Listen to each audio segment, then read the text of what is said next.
Alors, je suis simplement un horloger français. Je fais de la recherche depuis 80 années, depuis l'âge de 12 ans, et je pense avoir découvert le secret de l'univers, c'est déjà pas mal. Ça peut servir à quelque chose, bien sûr. Ce qui me permet d'ailleurs de produire de l'électricité en copiant la mécanique universelle. C'est très important. Seulement, je suis mal vu par la physique, parce que tout est régi par mouvement perpétuel, et la physique se refuse à toute idée de mouvement perpétuel. Donc, je suis refoulé comme un intrus, comme quelqu'un qu'on rejette. Alors, j'aimerais bien quand même qu'on m'écoute un peu.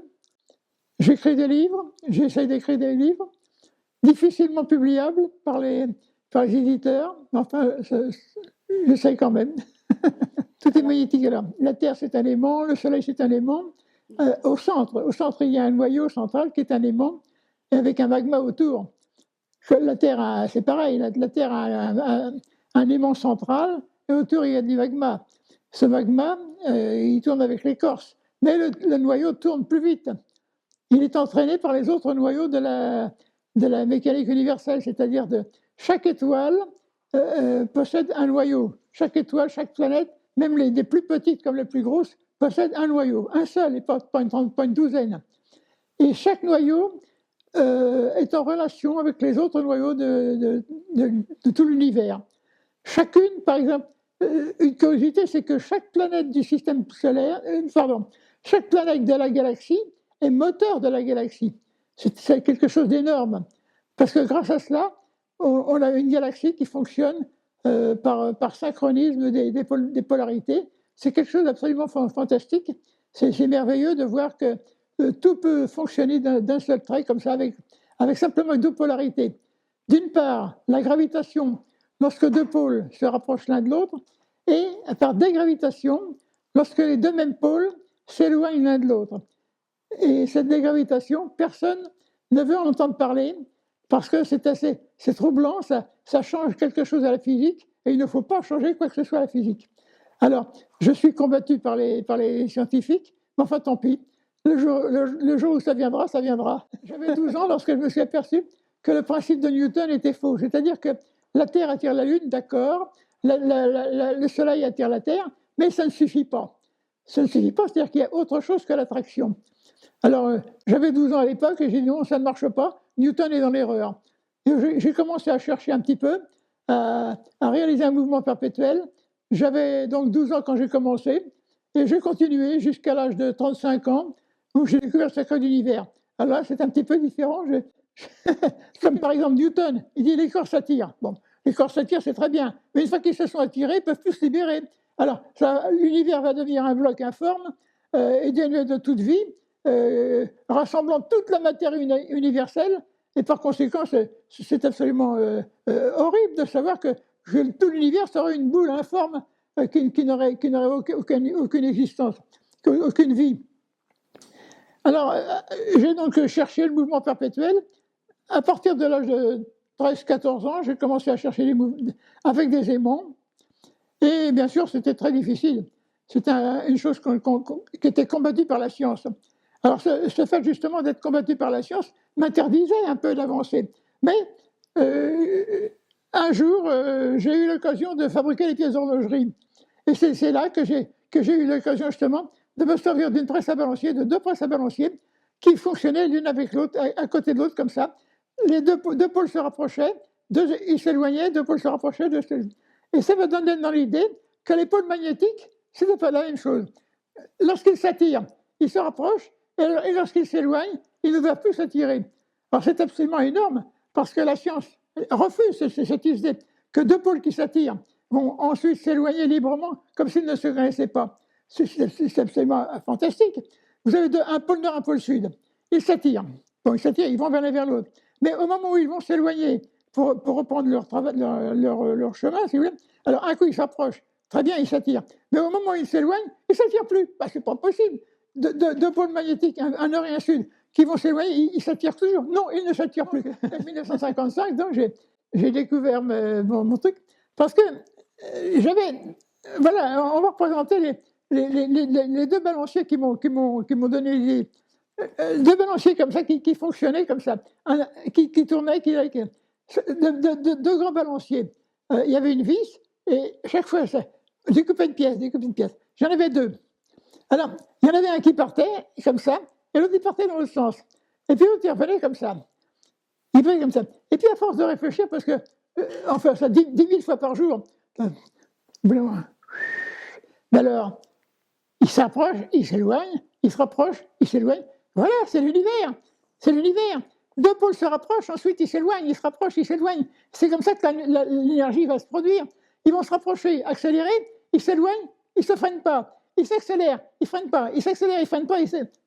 Voilà, c'était formidable. Hein.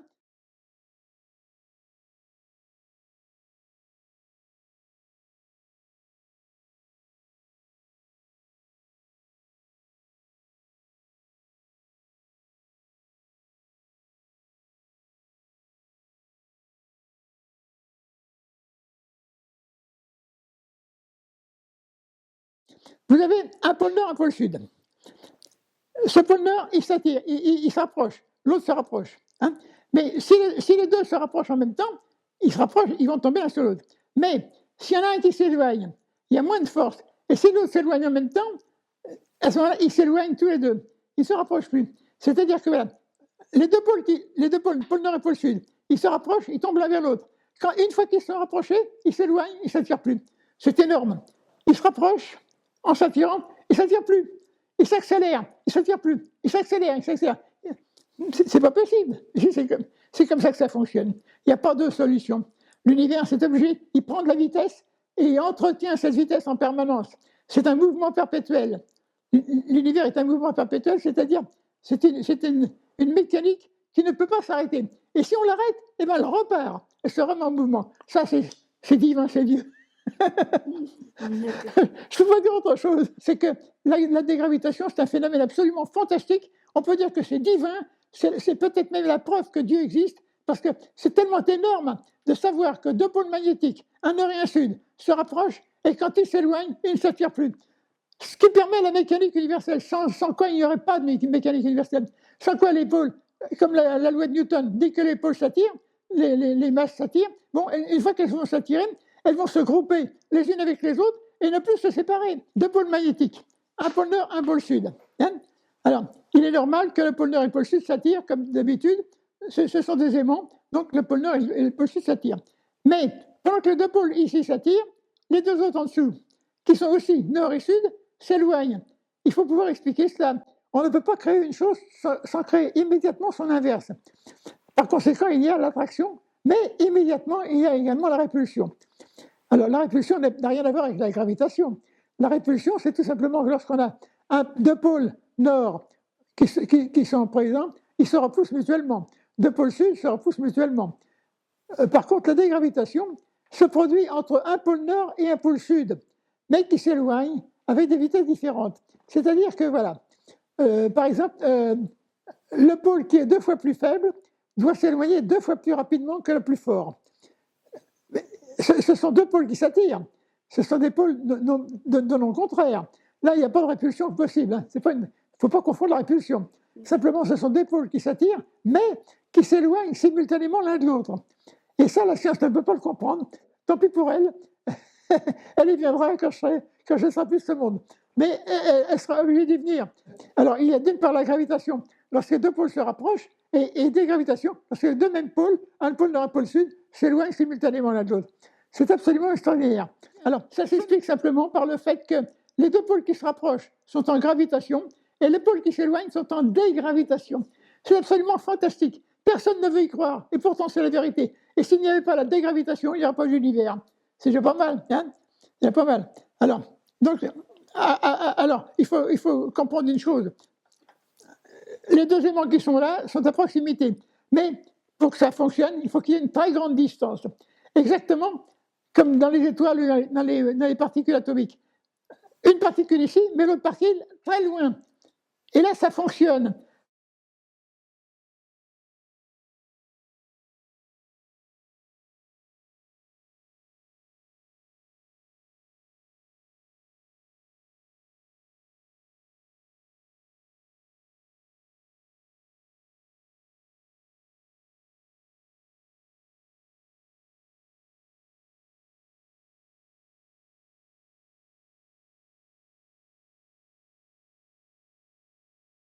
À proximité, ça ne marcherait pas. Parce que les forces sont brutales. À proximité, les forces sont très brutales. Tandis qu'à grande distance, il y a une grande souplesse des mouvements. Une grande souplesse. Et grâce à cela, eh ben on peut expliquer la mécanique universelle. C'est comme ça que ça m'est venu. Bien sûr, j'avais cherché pendant une vingtaine d'années. Mais pendant une vingtaine d'années, je n'avais pas toujours pensé à cette chose-là. Je cherchais, mais je n'avais jamais trouvé cette relation avec les pôles qui s'éloignaient, qui se rapprochaient, qui s'éloignaient.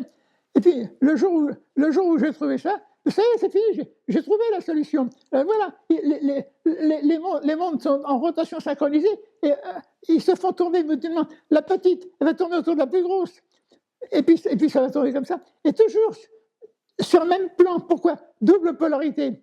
Si on avait qu'une, ça ferait n'importe quoi. Non, double polarité. Parce que les mouvements relatifs entre les pôles vont fonctionner. Alors, à proximité, ça n'a pas. Trop d'attraction, et ensuite, il faut les séparer. Mais s'ils sont à grande distance, c'est tout à fait différent. Les deux pôles vont se rapprocher, ensuite, ils vont s'éloigner simplement. Et pendant que les deux autres vont se rapprocher, ensuite, ils s'échangent, deux pôles se rapprochent, les autres s'éloignent, celui-ci se rapproche, les autres s'éloignent, et accélération, accélération, accélération, accélération, de plus en plus vite, de plus en plus vite, de plus en plus vite, de plus en plus vite, de plus en plus vite, de plus vite, de plus vite. Alors, qu'est-ce qui va se produire? Eh bien, à force de tourner comme ça, ils vont également tourner l'un autour de l'autre. Ils vont s'entraîner l'un autour de l'autre. Alors, au début, ils vont s'entraîner le plus près possible, bien sûr. Ils vont s'entraîner très proches. Et à force de tourner, ils vont prendre de l'accélération. Parce que mon système, accélération par les pôles qui se rapprochent, dégravitation par les pôles qui s'éloignent, produit de l'énergie. Cette énergie augmente, augmente, augmente, augmente, augmente sans cesse. Alors, dégravitation, accélération, avec inversion à chaque fois. Hein.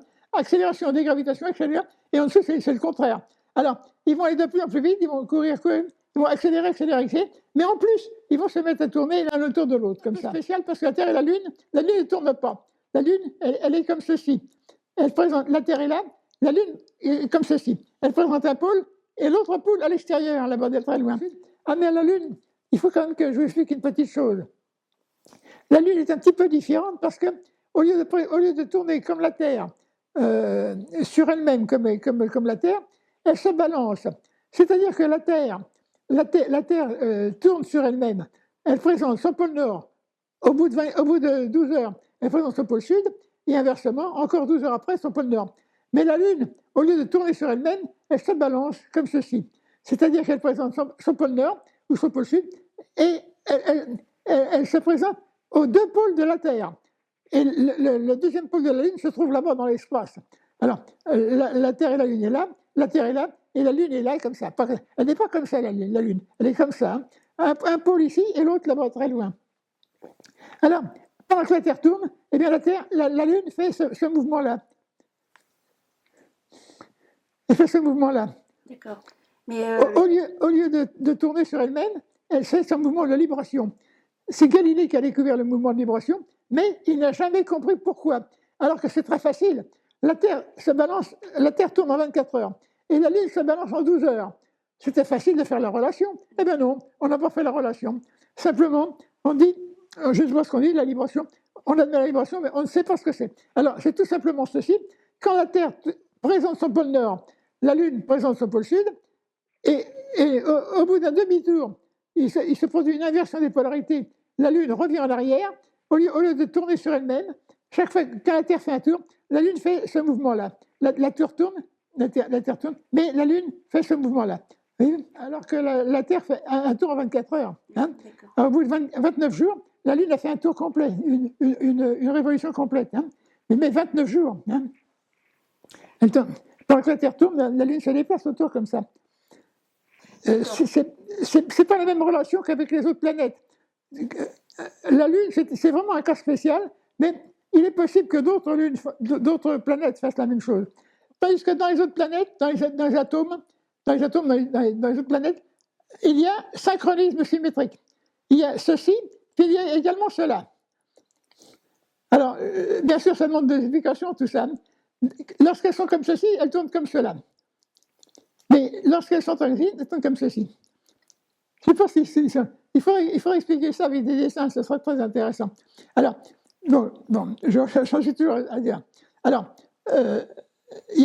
Alors, à force de tourner, ils vont tourner accélération par les deux pôles, donc accélération, libération, accélération, libération, accélération, de plus en plus vite, de plus vite. Mais en plus, ils vont tourner l'un autour de l'autre, comme ça. Et comme ils sont avec deux polarités, ils ne vont pas faire n'importe quoi, ils vont se tenir sur un même plan. C'est-à-dire comme ceci, comme ça. De plus en plus vite, de plus en plus loin, de plus en plus vite, de plus en plus loin, de plus en plus vite, de plus en plus loin, de plus en plus loin, jusqu'au moment où les forces magnétiques s'équilibrent exactement avec la vitesse orbitale. Je ne sais pas si vous comprenez le système, mais c'est une merveille de mécanique. C'est absolument fantastique, c'est divin. Si ce n'est pas Dieu qui l'a fait, alors qui a cru quelque chose pareil? C'est pas possible, c'est énorme, c'est énorme. Vous avez deux aimants. S'il n'y avait pas de magnétique, il n'y aurait rien. Il y a deux aimants, un pôle nord, un pôle sud, qui s'attirent. Ils s'attirent comme ça, ils se libèrent. Ils s'attirent, ils se libèrent. Donc ça permet une vitesse, accélération, de plus en plus vite. Ça court de plus en plus vite. En plus, l'un autour de l'autre, de plus en plus vite, de plus en plus loin, de plus en plus vite, jusqu'au moment où, à force de s'éloigner, les forces magnétiques vont s'équilibrer entre elles avec la vitesse. C'est-à-dire que ça va se stabiliser et ça devient pratiquement éternel. C'est-à-dire qu'un aimant ici, un aimant là, vont se mettre à tourner l'un autour de l'autre sur un plan double, sur un plan grâce à la double polarité. Ils vont se maintenir autour comme ça, de plus en plus vite, jusqu'au moment où, à force de s'éloigner, les forces magnétiques qui régissent entre elles vont se trouver exactement en équilibre avec la force qui les éloigne. Et c'est pour l'éternité, pas pour l'éternité, pour façon de parler, pour très très longtemps. Alors, je ne sais pas si vous vous rendez compte que ces deux aimants, ça représente des particules atomiques aussi bien que des étoiles. Hein. Chaque étoile possède un pôle nord, un pôle sud à l'intérieur d'elle-même. Alors, chacune va tourner sur elle-même comme ça, comme ceci. La Terre, elle a un noyau qui tourne en 24 heures, avec l'écorce. Mais le Soleil, il a un noyau qui tourne aussi. Mais attention, à quelle vitesse tourne le noyau central du Soleil? La Terre tourne en 24 heures. À quelle vitesse va-t-il tourner? Eh bien, il va tourner en 24 heures, ou en 12 heures, ou en 48 heures. Alors, 12 heures, 24, 48, mais pas plus ni moins. C'est-à-dire qu'en principe, ils vont tourner à la même vitesse. Alors, le noyau du Soleil ici, le noyau de la Terre ici, comme le noyau, le Soleil est énorme, c'est la Lune qui va tourner autour du Soleil, hein, grâce à la double polarité. Le noyau du Soleil va tourner en 24 heures, ou en 48 heures, ou en 12 heures. La Terre en 24 heures, ils vont se stabiliser et ne plus se séparer. Ils vont faire partie d'un ensemble grâce à la double polarité. Et c'est pratiquement pour l'éternité, c'est pas quelque chose qui c'est pas provisoire, c'est pas pour 2 heures, c'est pour des millions d'années ou des milliards d'années. Alors c'est fantastique, c'est fantastique. Et grâce à quoi? Grâce tout simplement à la double polarité, gravitation, dégravitation, gravitation, dégravitation, et synchronisme symétrique. S'il y en a une qui fait un tour, l'autre ne va pas faire 3 tours, elle va faire 1 ou 2, mais pas plus. 1 ou 2. Hein. Alors, les petites vont tourner plus vite, les grosses vont tourner moins vite, mais petit à petit, progressivement, la petite, par exemple, supposons par exemple la petite en 6 heures, l'autre en 12 heures, l'autre en 24 heures, l'autre en 48 heures, 96 heures, 192 heures, 384 heures. Voyez-vous? Alors, les petites planètes vont tourner plus vite, les grosses vont tourner moins vite, mais les pôles magnétiques vont toujours être en symbiose. C'est énorme de voir une mécanique aussi merveilleuse. Parce que comment voulez-vous que ça fonctionne s'il n'y a pas d'harmonie? C'est comme le mari et la femme. Il y en a un qui va au cinéma, l'autre au théâtre. Ben, ça ne va pas. Il faut qu'ils marchent ensemble. Bon. Eh bien, dans l'univers, tout est pareil. Dans un objet quelconque, c'est pareil. Il y a une fréquence, il y a des fréquences qui s'harmonisent entre elles. Sinon, ça ne fonctionnerait pas. Alors, le Soleil, par exemple, ici, bon, le Soleil va tourner au centre. En 24 heures, la Terre en 24 heures, le Soleil peut tourner en 12 heures et en 24 ou en 48 heures. Alors, laissons 24 heures. 24 heures le Soleil, 24 heures la Terre. Et c'est bien. Alors, le Soleil va tourner sur lui-même, la Terre va tourner autour du Soleil. Pourquoi la Terre autour du Soleil? Parce que le Soleil est énorme. C'est la Terre qui va se trouver une petite planète qui va être obligée de tourner autour du Soleil, entraînée par les champs magnétiques. Le Soleil, en tournant, non seulement ça va tourner comme ci, mais en même temps, ça va tourner ça va tourner comme ça. C'est compliqué à expliquer, mais ça se comprend très bien quand on veut bien. Mais dans le fond, c'est assez simple. S'il n'y avait pas cette simplicité dans l'univers, ça ne fonctionnerait pas. C'est pas possible. On ne peut pas faire un univers complexe qui va marcher des milliards d'années. Il faut que ce soit extrêmement simple. Mais une intelligence, on peut dire divine, c'est pas possible que ce soit pas divin. C'est absolument extraordinaire. Alors, vous avez un aimant, deux aimants, ils vont se mettre à tourner progressivement l'un autour de l'autre, de plus en plus vite, et de plus en plus loin, de plus en plus, de plus en plus loin, de plus en plus, de plus en plus. Au bout d'un moment, ils vont se stabiliser, et il y en a pour un moment, il y en a pour l'éternité à tourner comme ça. Si on les arrête, ils repartent, parce que c'est pas quelque chose qui est... c'est pas une mécanique ordinaire. Vous arrêtez l'univers, il va se reconstituer. C'est fantastique. C'est énorme, c'est énorme.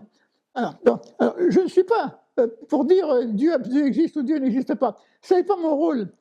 Ça, c'est le rôle de chacun. Chacun dit, je crois que je ne trompe pas. Mais c'est absolument merveilleux de savoir qu'une mécanique aussi complexe, apparemment, on regarde les maisons, les fruits, les arbres, tout ça. La nature est très diverse. Tout fonctionne de la même manière. Les atomes et le système planétaire.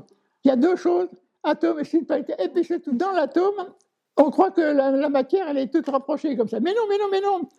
Ce qu'on appelle la matière, attention. Les particules atomiques, les aimants, sont à des distances énormes. Et dans la main, on dit, bah, il n'y a pas d'espace. Mais c'est bourré d'espace.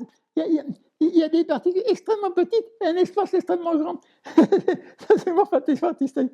Vraiment, c'est merveilleux, c'est divin. C'est divin. Je ne vois pas d'autre mot que dire c'est divin.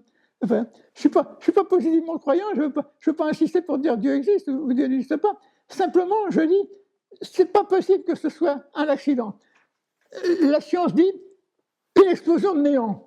Bah, voyons, une explosion de néant, ça veut dire que le néant va exploser et vous donnez des particules magnétiques qui sont des aimants, qui sont de la matière. Ce n'est pas vrai, ce n'est pas de la matière, c'est du magnétisme, c'est autre chose.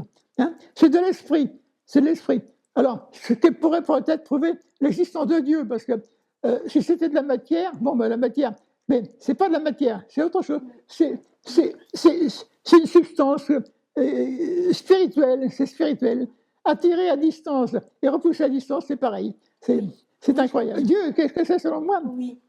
Ce n'est pas un être. Ce n'est pas un être matériel comme nous. Dieu, c'est l'esprit créateur. C'est l'intelligence. On dit, voilà, bon, ça c'est du bois. Hein, c'est du bois. D'accord, c'est du bois. Mais pourquoi c'est du bois? C'est pas parce que c'est du bois, c'est parce que les atomes qui sont à l'intérieur nous envoient des vibrations magnétiques qui donnent la sensation de matière. Mais ce n'est pas vraiment de la matière. La matière, si je dis que la matière n'existe pas, les gens vont ils vont se ruer sur moi, ils vont dire, mais non, la matière, monsieur, la matière. Ben voilà la matière. Non, ce n'est pas de la matière. C'est de l'esprit sous forme de matière. Et ça, c'est autre chose. Ça paraît compliqué comme ça, mais quand on réfléchit bien à la question, quand on sait que le champ magnétique a une intelligence énorme, une intelligence fantastique, vous vous rendez compte? Vous avez une bille, elle attire l'autre à distance, elle l'attire. Qu'est-ce que ça veut dire, elle attire? Et dans le temps, elle la repousse. Qu'est-ce que ça veut dire? C'est quelque chose d'énorme. C'est pas croyable.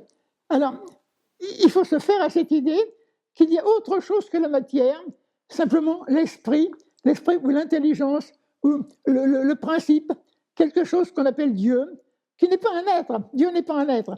C'est pas un être vivant qui avec des vêtements, une bouche, et tout ça. C'est pas ça du tout. Dieu, c'est l'esprit créateur. C'est l'intelligence.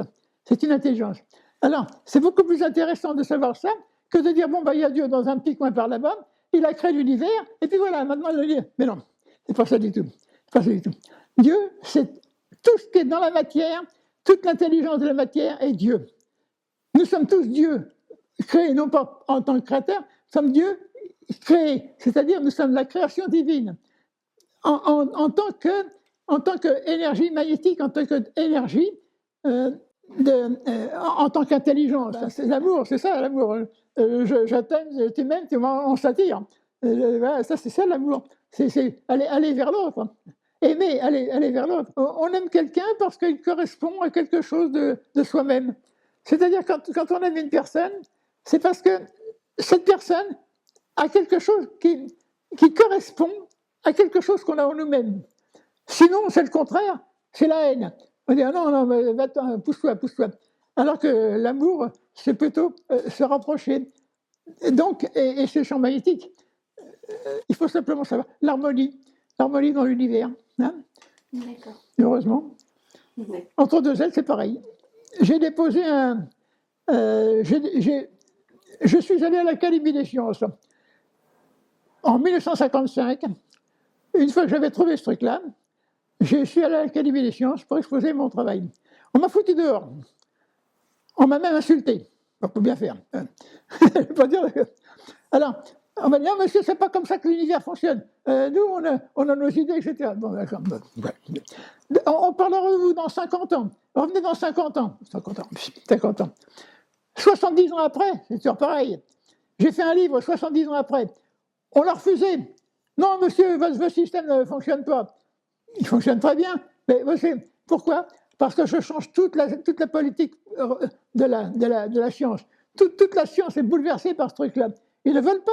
Je comprends très bien. Tant pis. Effectivement, j'ai fabriqué un tracteur magnétique qui ne marche pas vraiment tout seul, mais qui explique exactement que lorsqu'on fait tourner deux aimants en synchronisme, l'énergie qu'on tire de ces deux aimants peut être retransmise ailleurs. On a deux aimants qui tournent en synchronisme. La science dit on ne crée pas d'énergie. Mais si, on crée une énergie énorme. Justement, les étoiles, les planètes qui tournent en synchronisme, c'est exactement ça. Alors, j'ai voulu montrer qu'avec le synchronisme symétrique, comme ceci, deux pôles qui tournent en synchronisme symétrique produisent de l'énergie. Alors, j'ai fait un tracteur qui pèse 20 kg, qui entraîne avec lui non seulement son poids, mais en plus, qui tire un gros poids qui fait monter un poids avec un câble qui fait monter un poids en avançant, simplement avec deux aimants qui tournent en rotation synchronisée. Mais il y a un petit moteur de 50 watts. Un petit moteur de 50 watts qui fait tourner un aimant, et cet aimant fait tourner un deuxième aimant qui, lui, va entraîner le système.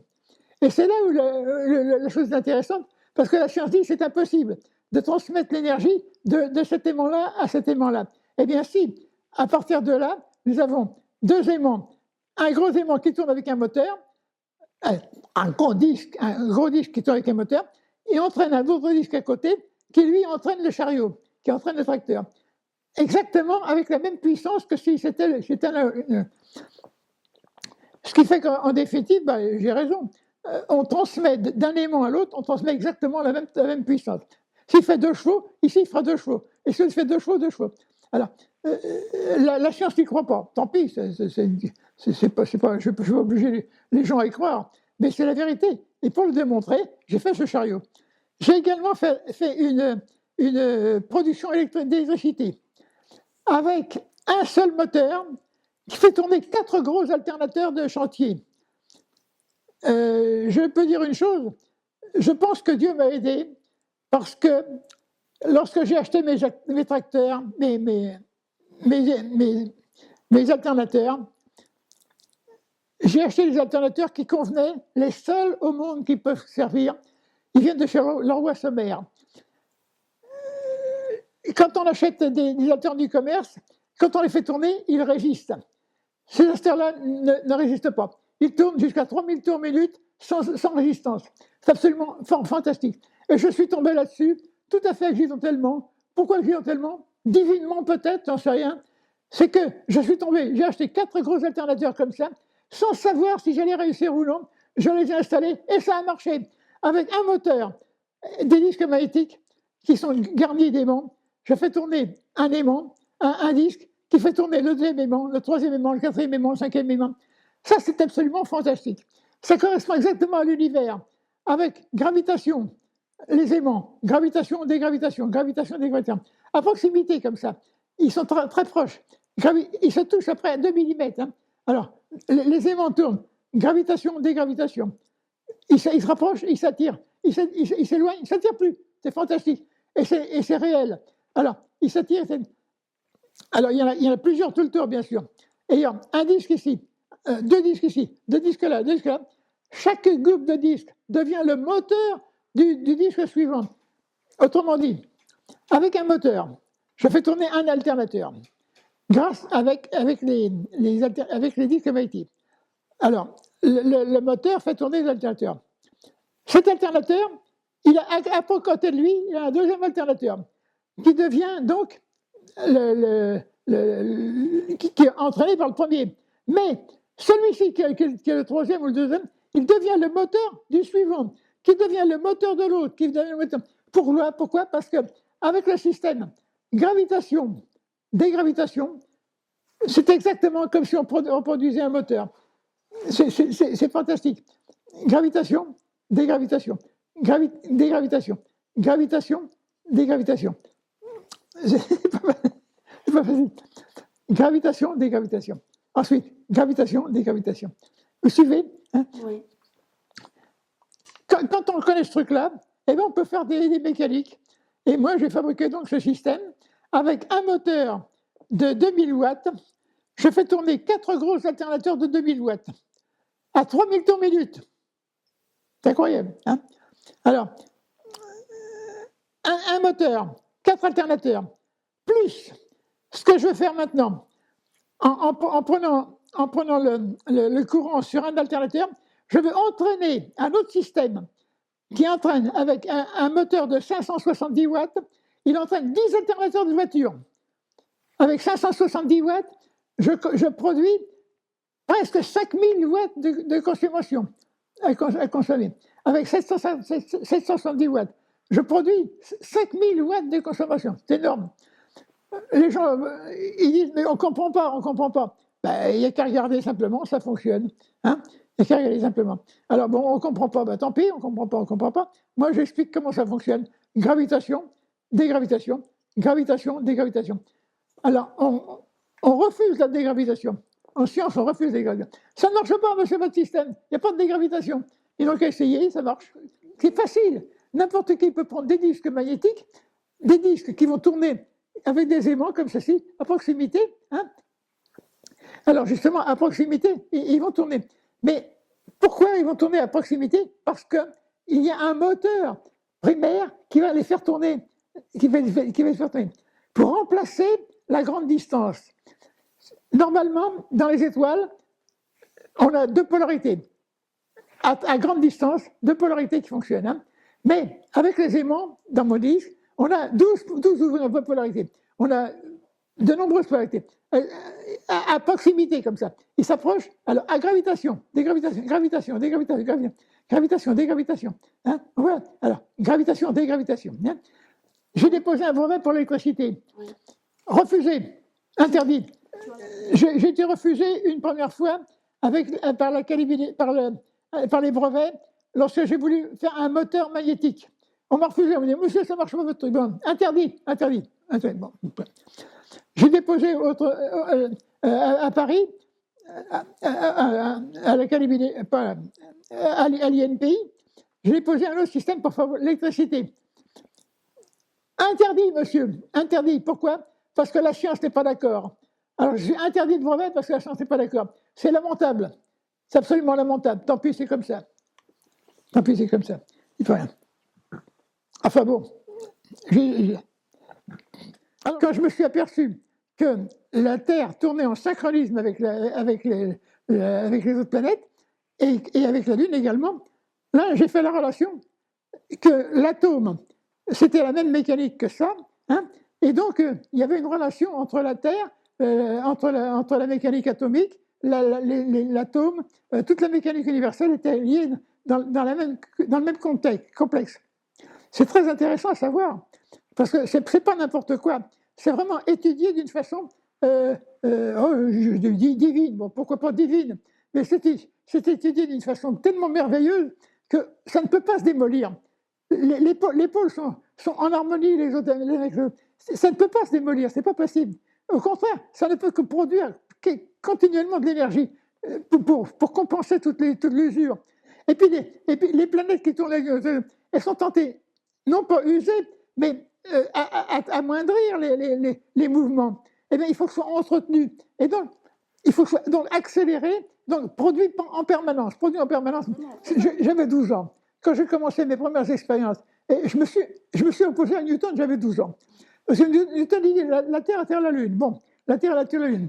Alors le professeur, il explique ça à la Terre. Oui, mais alors, une fois que la Terre est attirée à la Lune, qu'est-ce qui se passe? Ah ben, ça marche tout seul. Ah oui, ça marche tout seul. Ça ne marche pas tout seul. Ça marche tout seul à condition d'apporter une mécanique intelligente et non pas une attraction. Parce que vous vous rendez compte que si Newton avait raison, toutes les masses seraient réunies en une seule masse énorme qui contiendrait toute la matière universelle, pour peu qu'il y ait de la matière, parce que pas de la matière, elle n'a pas. Mais pour peu qu'il y ait toute l'énergie dans l'univers, toute l'énergie serait regroupée en un seul bloc et ça ne bougerait plus. Ça ne pourrait plus bouger. Il faut au contraire, une fois que c'est attiré, hop, et puis que ça s'en aille.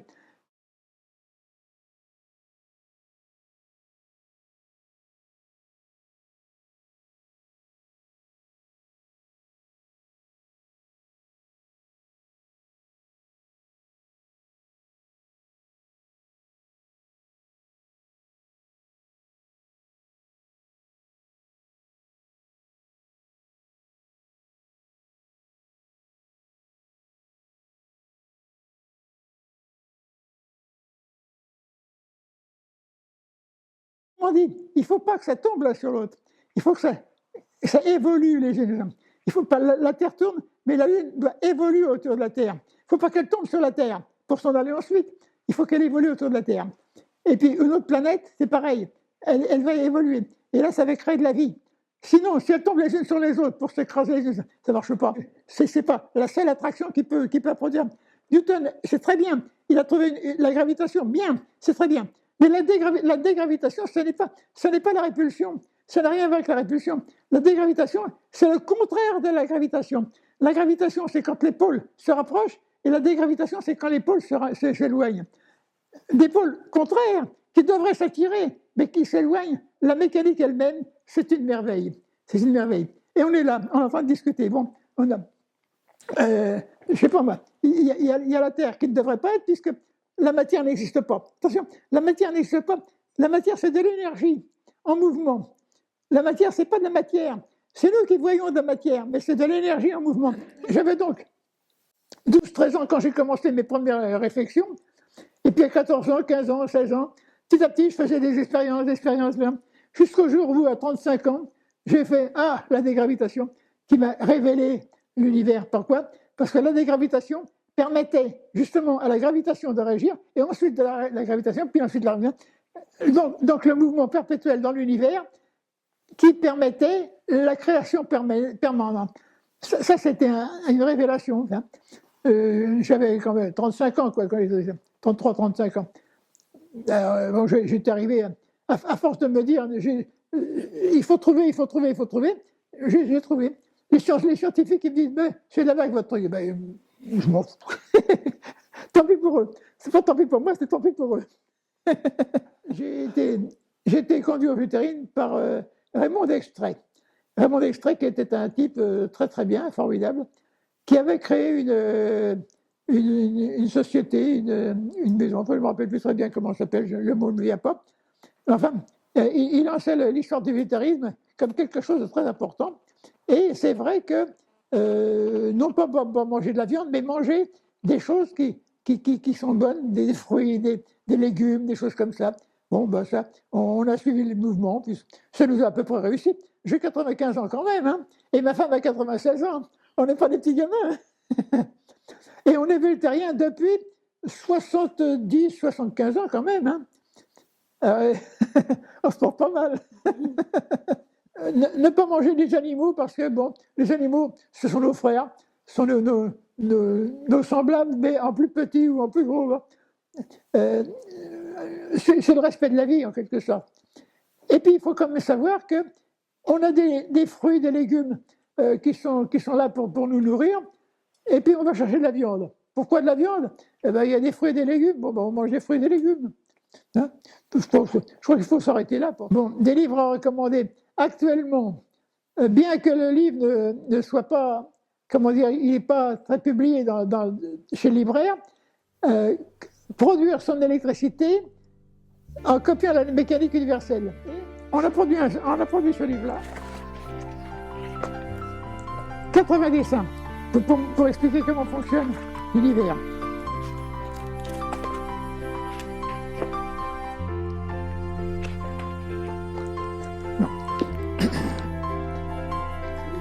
Merci parce que c'est formidable.